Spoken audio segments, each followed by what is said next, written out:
Rozenstruik. Wejdź na groundgame.com.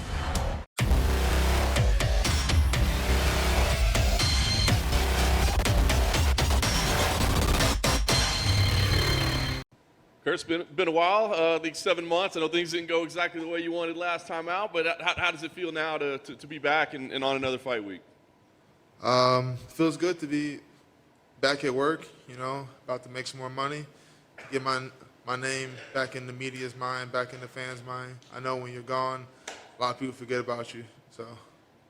I know you wanted to put that last one behind. I did wonder about you as that title fight with Derek Lewis was playing out, and they played that clip over and over and over again. How difficult was that for you to have to watch that? I mean, that's the part of it. Got to watch it. Happens in every sport. Happens in basketball. If you end up in someone else's highlight, there's a reason they call it a highlight. They're going to show it over and over. So, it was a little hard to watch initially, but after like the 8th time, I was like, okay, this is going to be here. So I'm used to it now. Nice.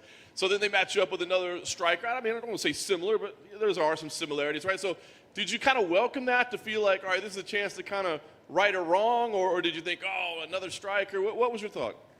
I mean, the majority of the division is predominantly going to be strikers. This is a matchup I'm used to, so I do feel comfortable with it. It's not like he's like a southpaw or he's like a taekwondo specialist. He's a kickboxer, a heavyweight kickboxer. I've gone against those guys before. He is. Oh, I'm so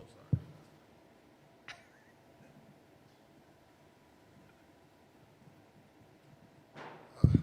He is a heavyweight striker. I'm used to that, and it's what I've prepared the most against, and I feel extremely comfortable in this matchup. He seemed, because I feel like you could be potentially a really bad matchup for him, right? But he seemed to say like, oh no, I'm excited. This is the kind of fight I want. I was gonna say, do you think he's telling the truth? Do you think he's posturing a little? It's a part of the game. We're all gonna say like, I'm gonna say, hey, I'm looking to knock this guy out. Y'all know better than that. I mean, I'm gonna say it because I know you're gonna print it, but if I have my way, I'll take you down and drop in your neck, and that's the fight. I mean, the option is there for me to knock you out, but we know what I want. We know what he wants. He doesn't want to be on the floor. I want him on the floor. That's pretty much the battle right there. Yeah. Did you have to do anything special to prepare for this one, or was it kind of like anything else? I prepared for him the same way I prepared for Junior Dos Santos, Alistair Overeem, Mark Hunt. Just avoid the big strike. Easier said than done, but it's not like an overly complicated game plan. Yeah. Last thing for me, I mean, you're still obviously at the top of the division. I mean, you win here. Do we start talking about titles and stuff again, or do you feel like you just kind of put that on the back burner for the moment? No, it's not on the back burner. I mean, if they want to give me a title shot, hell yeah, but I'm not expecting it because I understand where the division is. I understand, and there's an alternate reality where after this, I beat Jorginho, I get John Jones. There's an alternate reality. After this, I beat Jorginho, I get Stipe. There's an alternate reality where I get the winner or the loser of Gain and Gauntlet. So it's just too many alternate realities. I don't have the mental energy to put into it. So who knows? I welcome everything, and I'm just really focused. I'm really happy to be back here for fight week, ready to put on another show. Curtis, right here. I know you spoke about Jair Sr. just being another kickboxer and this and that, but I saw an interview where you said he's an off-brand Derek Lewis. So what exactly do you see in his game that compares to Derek? Yeah, and I didn't mean that in like a negative way. Like, that's not a bad thing to be a lot of people say I'm an off-brand Cain Velasquez. I'm fine with that. Cain Velasquez was dope. Derek Lewis has a lot of wins. He's fought for the belt twice now.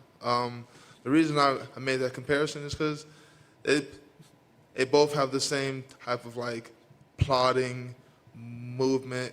They're not overly, they don't throw 4 or 5 punch combos. It's usually jab, hook, jab, overhand, jab into heavy strike, jab into heavy strikes. So that's what I meant. Like, and he's got heavy hands. He's put a lot of guys away. I remember there was a highlight I saw where he put somebody out with a jab. Forget who it was, but he put a guy Alan down. Crowder, like 9 seconds. Yeah, he put him down with a jab. So I mean, the guy has power. That's why I said off-brand Derek Lewis. So. Is Alistair Overeem still training in Denver with you? Yeah, he got back about a month and a half ago. Yeah. Anything you can take away from, or as he told you about fighting Jairzinho, since he spent essentially 25 minutes in there till the very end?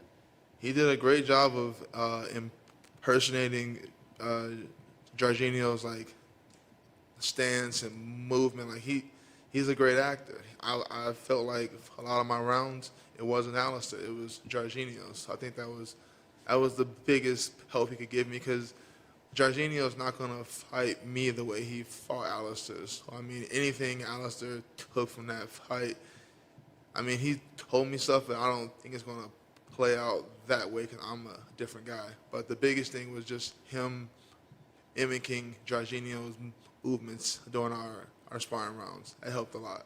And finally, what do you make of Alistair's return to the kickboxing ring? A lot of people are very excited to see him fight Rico Verhoeven, like the number one heavyweight kickboxer in the world. I'm excited. I'm actually going. I'm going to bring my fiance's soon-to-be wife. Her birthday is that weekend, October 25th. We're going to go to Amsterdam, and we're going to be there to watch. So I'm very excited to go.